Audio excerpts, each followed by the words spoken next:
La organización social estaba organizada de forma piramidal. Esta se dividía en dos estamentos, los privilegiados y los no privilegiados. Los privilegiados no tenían que pagar impuestos. Su máxima autoridad era el rey, quien era católico y el único legitimado para hacer leyes. Luego aparecía la alta nobleza, quienes vivían de los ingresos de la actividad de su feudo, y la baja nobleza, quienes eran caballeros y guerreros que solo poseían sus armas y caballos, caracterizados por su valentía y lealtad. Por otra parte se encuentra el clero, quien se divide y distribuye entre el Papa, quien sostenía su comunicación directa con Dios, y esta condición le daba y permitía el manejo de la conducta de los demás. Luego el alto clero, quienes eran obispos y abades. El obispo era un guía espiritual con poderes civiles. Estos pertenecían a familias nobles, poseían feudos y percibían el diezmo. Y el bajo clero, quienes eran sacerdotes y monjes. Su situación era muy similar al resto de la población. Los monjes vivían en monasterios. Estos buscaban su vista elitista de perfeccionamiento y y pertenecían a distintas órdenes religiosas. El primero es el monje cisterciense, quien renovaba en 1600 la vida monástica. Luego los franciscanos, quienes se convirtieron en activos misioneros. Luego está los cartujos, quienes predicaron con su ejemplo de contemplación. Después están los dominicos, quienes se dedicaron al estudio, la predicción y la enseñanza. Tuvieron un papel muy importante en la Inquisición. Por último se encuentra el monje benedictino, que jugaba un papel importante en la actividad apostólica, en la educación y en las artes. Los no privilegiados, quienes eran el 90% de la población, pagaban impuestos y su vida era dura, miserable y eran analfabetas. Estos podían ser libres, quienes pagaban impuestos por usar las instalaciones del feudo y podían tener propiedades y abandonar al feudo. Y los siervos, quienes no poseían tierras ni podían abandonar al feudo. Y por último, el papel de la mujer algunas veces estaba catalogada como bruja. En el siglo IX comenzaron las guerras, que obligaron a los reyes a incurrir a los guerreros y al clero. A cambio de su ayuda, estos le otorgaron feudos y los convirtieron en vasallos y señores feudales. Por esta razón, la población dependía de ellos. Algunas veces la población se establecía en el feudo buscando protección y trabajo. Los feudos eran extensiones de tierras propias de un noble laico o eclesiástico. Estas se dividían en la reserva señorial, que era residencia en el castillo, y los mansos, que eran porciones de tierras cedidas a los campesinos a cambio del pago de rentas.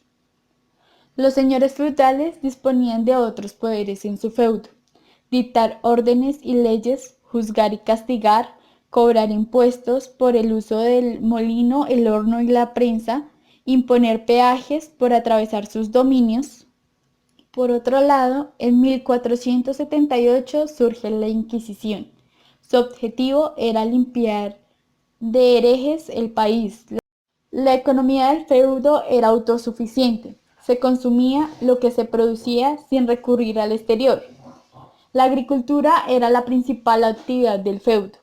Los cultivos eran cereales, legumbres, vid, verduras y hortalizas. En la ganadería había la cría de ganado bovino, ovino, caprino y porcino.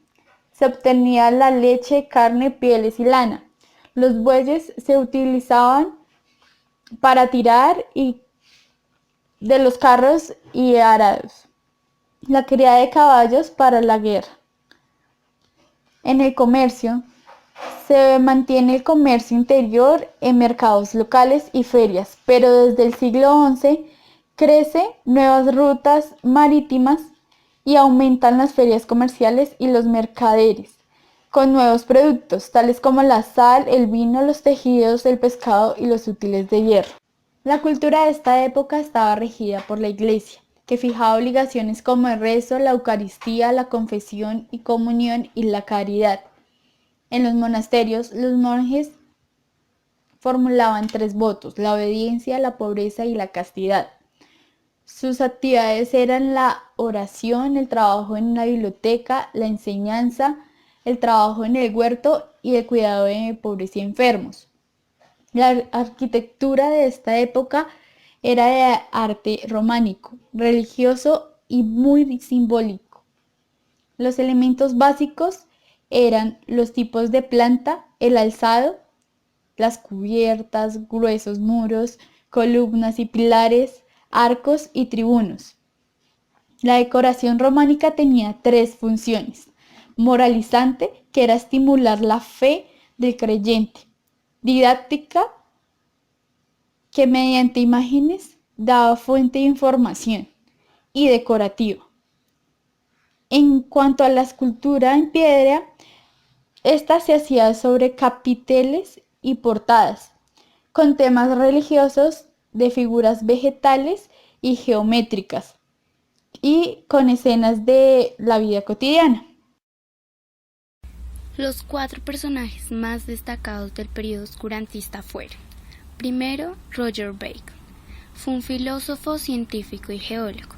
Se dedicó principalmente a la observación de la naturaleza y a la experimentación, propagando de esta manera el concepto de leyes de la naturaleza. Segundo, Tomás de Aquino. Fue un fraile y teólogo italiano. Se le atribuye una importante obra alquímica llamada Aurora Conjurgens, que data aproximadamente del siglo XV. Tercero, Roger Grosseteste. Fue un obispo de Lincoln, Inglaterra. Poseía gran interés en el mundo natural y escribió textos sobre temas como el sonido, la geometría, la astronomía y la óptica. Cuarto, Jean Buridan. Fue un filósofo y religioso francés. A pesar de que fue uno de los más famosos filósofos de la época, hoy en día no es muy reconocido. Desarrolló y popularizó la teoría del ímpetu, que explicaba proyectiles y objetos en caída libre. La Edad Media estaba regida por la Iglesia. Esta, en la educación, tenía como objetivo formar hombres cultos para la misma. El conocimiento se desarrollaba en lugares específicos, como los monasterios y las universidades, donde se enseñaba el trivium, gramática, retórica y dialéctica, el quadrivium, aritmética, geometría, música y astronomía, y contenidos de antiguas disciplinas, como las matemáticas, la mecánica y la óptica. Estas materias eran indispensables para titularse en leyes, medicina y teología. En el siglo IX se crearon las escuelas monacales, en donde las lecciones se daban en latín. Posteriormente surgieron escuelas catedraicas y episcopales. También se fundaron varias universidades, entre ellas la Universidad de Bologna en el siglo XII, la Universidad de París, de Oxford y de Nápoles en el siglo XIII, entre otras. También se estudiaban libros aristotélicos y de otros pensadores antiguos, aquellos que se consideraban no contradecían al dogma y a la fe cristiana. A partir de algunos textos aristotélicos, los estudiosos medievales empezaron a desarrollar preguntas alrededor de temas como el vacío, el movimiento, la caída libre, entre otros, preguntas a las que se ocuparían las mentes de las obras de los pensadores como Guillermo de Ockham, Nicolás Oresme, Alberto Magno y John Buridan.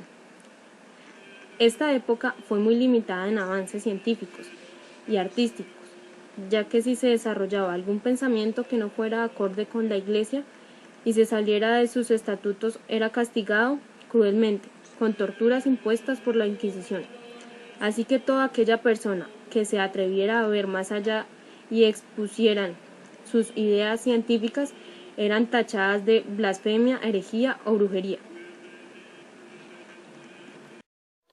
Durante el periodo oscurantismo, Europa se vio sumida en una tracima de pobreza, violencia, ignorancia y represión, mientras el pensamiento permanecía encerrado por el dogma cristiano establecido durante el oscurantismo.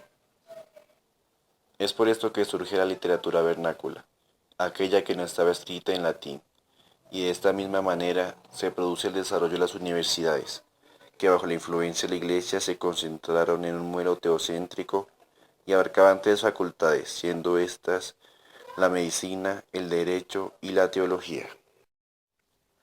Durante este periodo surge un avance único y extraordinario en el campo del arte. Este se retrocedía completamente a la bidimensionalidad, dejando de lado la perspectiva y la profundidad. La única preocupación era expresar el mensaje religioso de Dios. En cuanto se refiere al arte desarrollado por la Iglesia, surge el arte gótico, el cual requirió un gran desarrollo técnico y se caracteriza por su extrema linealidad, que proporciona un efecto de elegancia y refinamiento y que presta atención al detalle decorativo. Este arte fue utilizado para la decoración de catedrales y para representar escenas bíblicas con fines educativos. En cuanto a la música, surgen los cantos gregorianos que estaban constituidos por una sola melodía y que eran cantados por voces masculinas sin ningún acompañamiento, por lo general escritos en texto en latín con un ritmo libre. Estos textos estaban basados en un sistema de escalas llamados modos. Su carácter invita al recogimiento hacia la oración y conmueve el alma hacia Dios en los creyentes. Aunque la música religiosa es la más importante durante el periodo del oscurantismo, existió otro tipo de música que no tenía ninguna relación con el culto o la religión, llamada música profana. Esta música se desarrolló de manera paralela a la religiosa y será interpretada por los trovadores, los juglares y los goliardos. Durante el periodo del oscurantismo, fueron muy pocos los inventos que surgieron por parte de los científicos. De los pocos inventos, estos fueron designados en la Inquisición para arrancar confesiones, corregir convicciones y sembrar pánico, como la mordaza y hierro que evitaba gritos incómodos, la sierra que lentamente te partía por la mitad, los torniquetes estrujaderos, los torniquetes aplastacabeza y el péndulo rompehuesos. Todos estos empleados como medio de castigo hacia los rebeldes, a los herejes, a las brujas y a los paganos.